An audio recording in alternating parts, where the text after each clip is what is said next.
Good morning, all of you. Since this is a recording and there may be visitors on the service day, here is a full introduction. My name is Michael Rooker. This presentation is entitled Truth, Warps and Lies.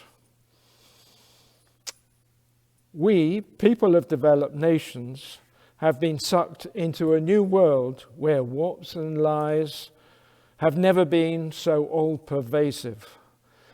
These deviations from truth arise, as they often do, from the latest ever-changing digital communication channels, namely advertising media, news media, and/or social media. I'll give a few selected and worrisome examples as we go along. On the other hand, the ultimate refuge from warps and lies is, of course, to be found in the truth. But we always have to search for it. Happily, I'll be greatly aided by family members and by Paul. We will thus search with you for truth today. This includes acting out key parts of the script in producing this complete recording. In searching for truth, I'm grateful for the platform that our congregations provide. Here, there is considerable spiritual understanding. Our principles are keys, such as, for example, a free and responsible search for truth and meaning, and using our right of conscience. There is also our fundamental belief, viz., we believe in the never-ending search for truth. If the mind and heart are truly free and open, the revelations that appear to the human spirit will be infinitely numerous, eternally fruitful, and wondrously exciting.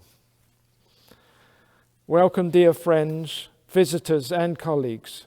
In this presentation, the vital theme will include hope, faith, and the search for a universal, pure truth, a sheet anchor that we can progressively further discover.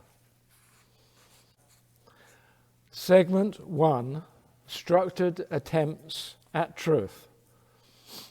Surely the legal profession in court provides one of the greatest means of finding the truth despite a sea of ignorance and misbehavior. Fortunately, I've a new acquaintance, a fictional universal Unitarian called Legato, who's a clerk of court with a wide experience and a colorful background, to say the least. Here's a three-way conversation between Luke, Lucy, and Legato, who happen to discuss today's subject. Most of you already know Luke and Lucy from my last presentation. We start now with Luke. How can we find the truth? How can we separate truth from warps and lies? Perhaps we could start in a court of law. Legato. Society is somewhat aware of how civil and criminal courts proceed, but can you clarify and reply in a worldwide context? Yes. The truth, the whole truth, and nothing but the truth. Those famous key words represent a starting point to discover the truth in court. However, as a first step, let's start in democracies, where politicians hold little or no sway in court. For simplicity, I'll assume a bench trial structure with a judge and three types of witnesses, A, B, and C, under cross-examination by counsels. Type A's testimony is examined by the judge, counsels, and backstopped by expert witnesses. The judge finds type A testimony to be truthful. However, I remind you that honest, competent A witnesses often believe and state different conclusions on the same set of examinations. That is why I use the word truthful in parentheses. Such different conclusions mostly arise when the participants fail to exclude their individual human emotions from the admissible facts and evidence. Type B's testimony is considered to be contentious under cross-examination. The judge duly notes this, notes to re-examine it in light of ongoing results of the case. Type C's testimony is found to contain serious inconsistencies and distinct lies despite the judge's warning. This witness is held in contempt, removed, fined, and the testimony struck. The witness has breached his oath that I indicated above. Thank you, Legato. I note that witness types A, B, and C represent, respectively, truth, warps, and lies. This implies to me that B's mindset contains warps from having ulterior motives to sway the court in one subtle way or another for selfish reasons, and that C is an extreme case of this form, a person not caring about the truth and repeatedly lying from day to day. Yes, Luke, correct. The different motivations, A, B, and C, are key. This leaves the matter of courts around the world in controlled societies where the leaders and politicians seriously influence legal outcome. Unfortunately, for those large masses of the world's population, the notion of a purely truthful result from due process in court is often unrealistic. So, on many occasions, mankind has been incapable of arriving at the truth even by due process.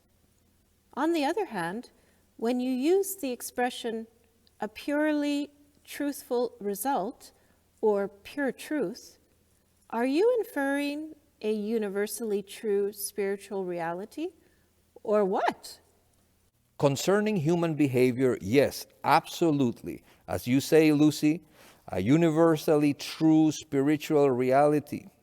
But I must add a key caveat.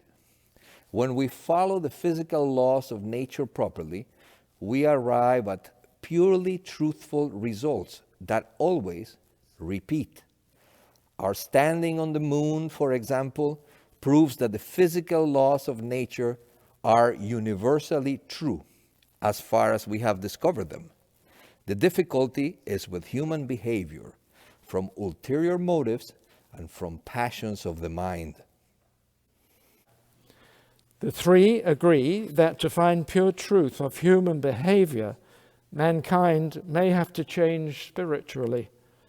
But the means of doing so would be opening a big box of questions. They agree to find a spiritual guru and to seek advice and counsel on this quest. Segment 2, a guru's counsel.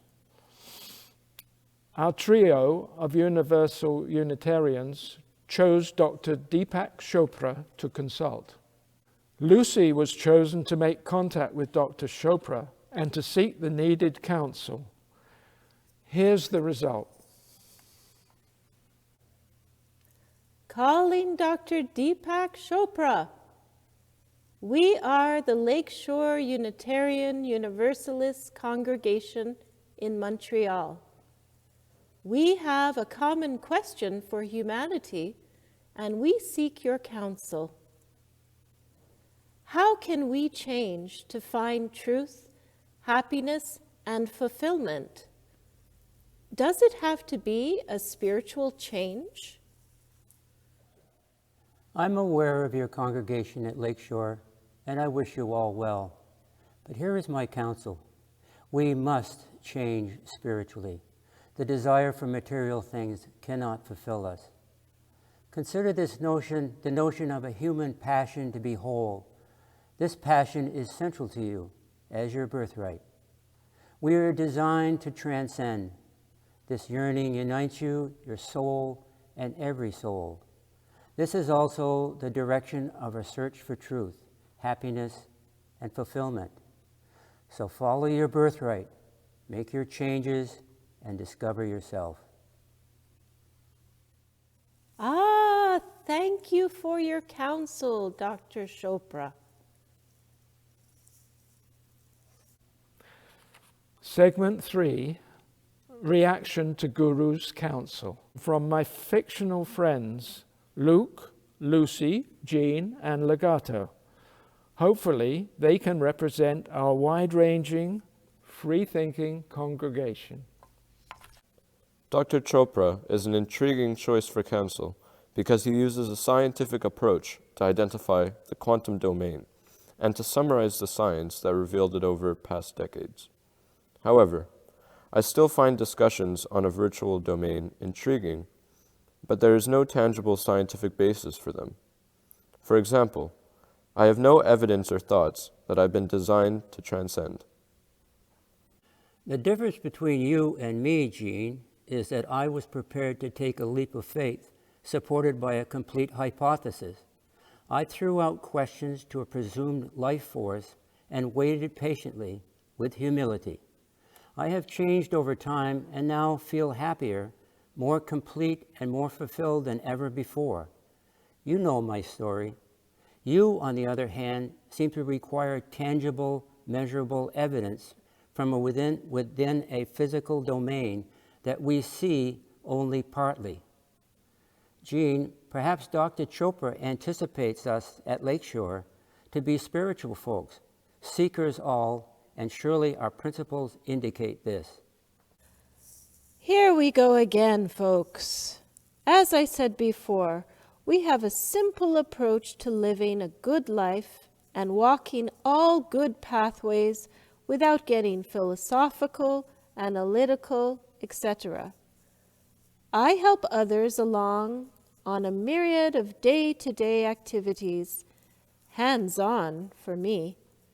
Actions speak louder than words. Nonetheless, Lucy, we are heading for a worldwide collective disaster that neither science nor law has been able to stop. I agree that we must promote ways to change spiritually. Any of us could follow up on Dr. Chopra's counsel, which I too find to be generally in harmony with our UU principles. I agree with Luke, but add that Dr. Chopra's counsel is universal in nature and should also appeal to most spiritual people from the world's religions, even to agnostics. Segment 4, Truth in the Bible. We in this congregation typically have a good basic understanding of the world's major religions.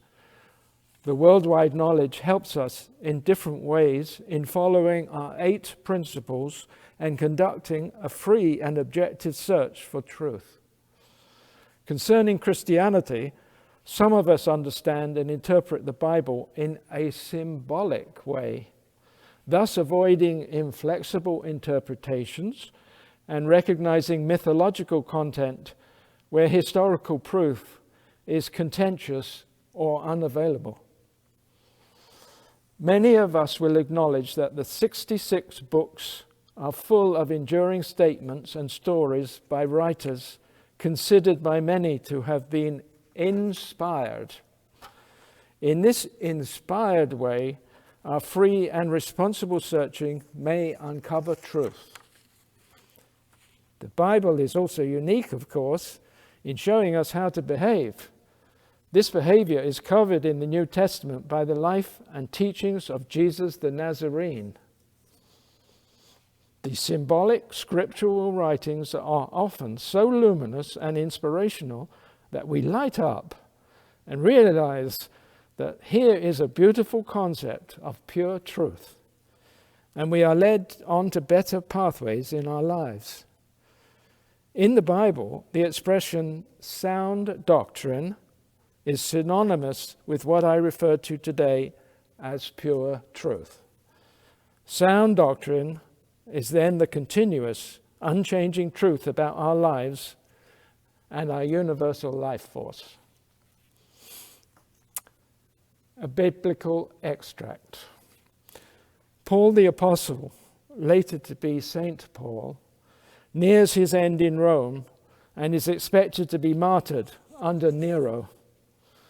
It is a few decades after Jesus' death. Paul counsels Timothy and spurs him on, passing on his wisdom. Preach the word with great patience and careful instruction, for the time will come when men will not put up with sound doctrine. Instead, they will turn their ears away from the truth. Comments. This dire prediction by Paul, written 2,000 years ago, was indeed correct. It predicts the mess that mankind is in today, for example. Here in our congregation, we might, of course, prefer different words than biblical ones for the same single source of truth. I mean, for example, a universal life force that's associated with a virtual domain of pure intelligence and consciousness, instead of the words God and heaven.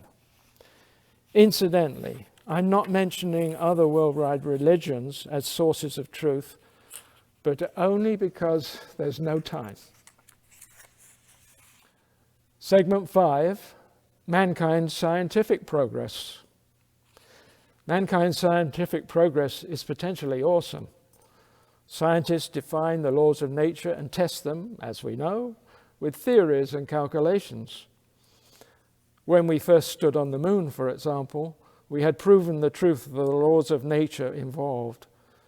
Mankind's other beliefs, whether of a naturalist, atheist, or of a supernaturalist, theist, for example, are irrelevant to scientific progress. However, quantum physics shows that we see only 5% or so of the quantum domain of energy and information of which we are part. A huge humility is in order. Humility is evident in many scientists, but they are not leading the world.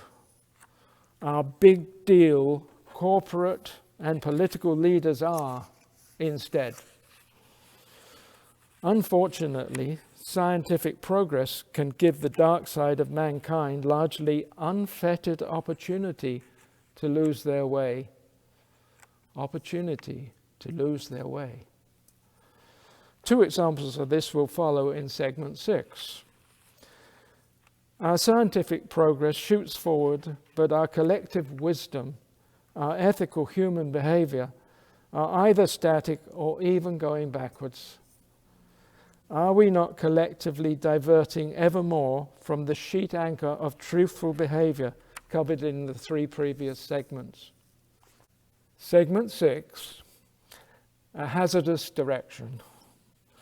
Overall, mankind's ascent is hazardous, to say the least, as the dark tides of selfish interest and collective bad behavior swill around us. But apart from the 2 following examples, I'll say no more, confident that you all know all too well what I mean. Example 1, hidden persuaders. Quite long ago, the expression hidden persuaders first came to light globally with early advertisements on our simple TV sets. These days, the warpers have far more sophisticated means. Algorithms are released automatically under the general umbrella of SEO, search engine optimization. But some algorithms have been subtly biased. Unfortunately, challenges to confront and regulate bias are complicated and have been strategically frustrated. In a big white house a few years ago, the liars and whoppers held sway. Moderators even counted the lies from chosen news events and programs. A new level of deceit was reached, with 80% lies reported on one occasion. But targets for would-be regulators were forever caused to mutate or replaced by new ones. Persuasion was afoot towards a new reality, despite the efforts of those that recognized this as a hideous error. Example 2, scientific pitfalls. Amazingly, we've discovered a procedure for cutting elements out of DNA chains and rejoining them. Seeing is one thing, but cutting and joining is another, and is done with molecular biology techniques by which defective elements can be removed and sometimes replaced. This news is at first sight a wonderful and useful advance to control diseases and defects. But then we must also think of regulation. Mankind has a tragic history of misusing scientific advances. Thus, we now have the capability of changing human genetics. Changing human genetics. But our world is not set up for international worldwide regulation that's fast and effective enough. There are awesome challenges in safely regulating spin-off opportunities that arise from new science. This is indeed a dangerous and frightening pathway.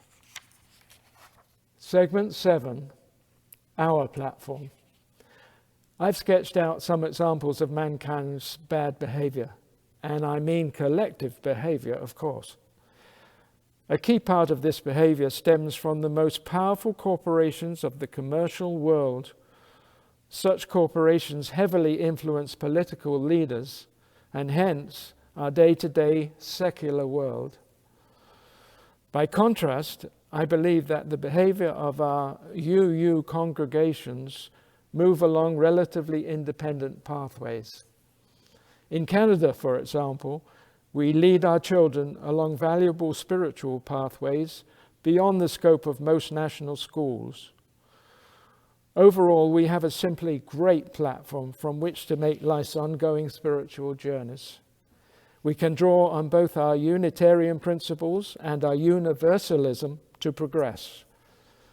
But we must stay aware, fully aware of the latest warps and lies. We must be aware. Ours is indeed a key platform, one like firm foundations above a stormy seas. Our platform. And here's my summary and conclusion for today. The central inspiration for today is in a single word, truth, with its several shades of meaning. Following the counsel of Dr. Chopra, I've tried to endorse why the vital meaning of truth for most of us at Lakeshore is a transcendent one, We can further examine this counsel and further discover and use our spiritual gifts. I'm also suggesting that truth, light, and enlightenment go hand in hand, leading many of us forward towards love, happiness, and fulfillment. We've thrown off 2 years of COVID blues. We've cultivated hope and experienced enough inspiration in 1,000 small ways to continue. I'm personally so grateful for being here amongst many friends and colleagues. I'd like to thank our actors and cameramen. Thanks to Paul, Federico, Selena, and Damien in ably covering the acting roles of our fictional universal Unitarians. Namely, Luke, Dr. Chopra, Legato, Lucy, and Jean. Thanks as well to Federico for filming and production, ably aided by Damien. Thank you all for caring. Au revoir.